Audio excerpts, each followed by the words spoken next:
We'll talk about bluffing on the river mostly from a position of strength, which is late position.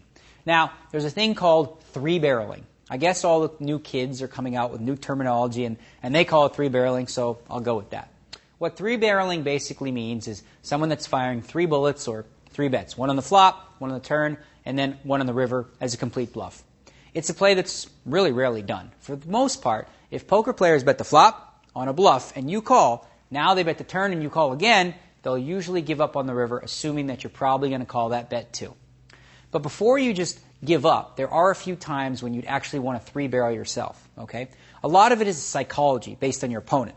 Maybe your opponent knows that you don't fire 3 bullets, so he may be calling you on the turn in a situation where he thinks, well, I'm calling on the turn, but if he bets the river, I'm just going to give it up. Now again, if these types of players think they know your style and they know that you only fire 2 barrels, you may be able to get away with firing a third one. However, the most important consideration, aside from psychology, is the board texture and what kinds of cards have come off. Okay? Now, if your opponent is check calling you on a flop of king 8 deuce, and then the turn comes a 9 and he check calls again, there's no flush draw, no straight draw. Now, you have to ask yourself, what in the world is this guy calling me with? He's not calling me with a drawing hand, so he must be calling me with a hand that he thinks is best. So betting the river against average to weaker players is usually futile because they're going to call you, and that's where you want to give up, really. Now, against a really good thinking player who's played a hand that weak, you may be able to make a big bet on the river and get him to fold a king because it looks like that's what he's got at this point. You know, you would think he has at least a pair of 8s, but the way he's playing the hand, he's certainly not drawing. So in those situations, when the flop comes like king 8 deuce, you don't need to fire the second barrel too often when someone calls you. If you have position, you might want to just check it down, and if you have any sort of a hand, you might want to try one more barrel. And again, none of those rules are static. None of these things are a roadmap to say, do this every time, because you really don't want to become predictable. Everything should be read dependent. Everything should be based on how your opponent perceives you. So, if your opponent thinks that you firing a second barrel means that you have it, then go ahead and do it sometimes. Don't do it all the time. Then again, sometimes if you think the third barrel might work because your opponent is going to give up a pair of kings, then go ahead and do that too. But let's look at other types of flops where you should maybe fire a third barrel, and your bet wouldn't necessarily have to be that big. When you have boards with draws on them, these are the kinds of hands that, even if you were on a draw, you might want to fire barrels at all the way through the hand. Let's say, for example, the flop comes Jack 10-4 with 2 hearts, and you find yourself in there with 8-9. Your opponent checks, and you raise before the flop. So after the flop, when your opponent checks, you decide to bet, he calls, and now the turn card pairs the 4. Your opponent checks, and let's say you decide to fire another barrel. Your opponent calls one more time.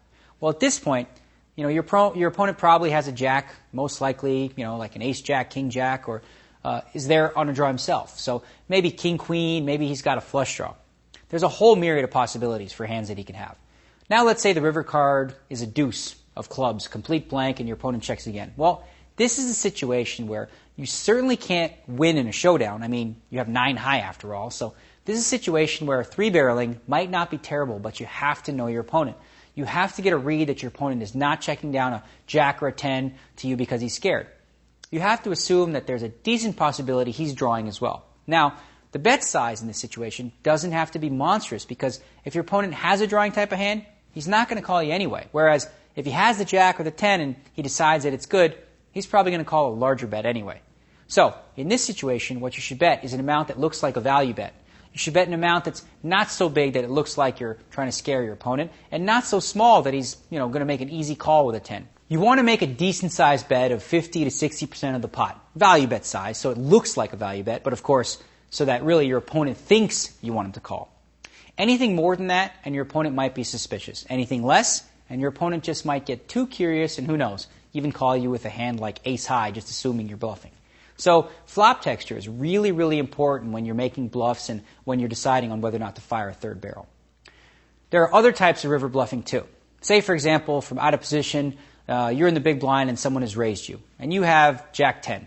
Flop comes king, queen, 5. You've checked your opponent, and now your opponent bets. Okay, this is a situation where you might check raise, and it's not a terrible play, though calling isn't that bad either. Okay, let's assume for this situation that you called. So the turn card comes a deuce. You check, your opponent checks, and that shows some weakness.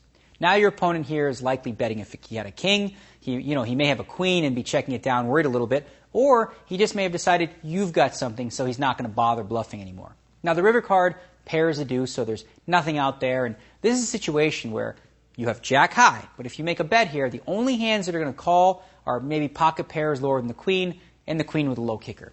Even if you do have that happen, it's still not a bad bet here to bet the jack 10 if you feel like you can get him to lay it down, because you've represented a queen the way you've played, so when you're out of position, your opponent's likely going to pick up on the fact that you've been checking down marginal hands in the flop to him, and then maybe, you're looking to value bet with a queen or a king in this situation.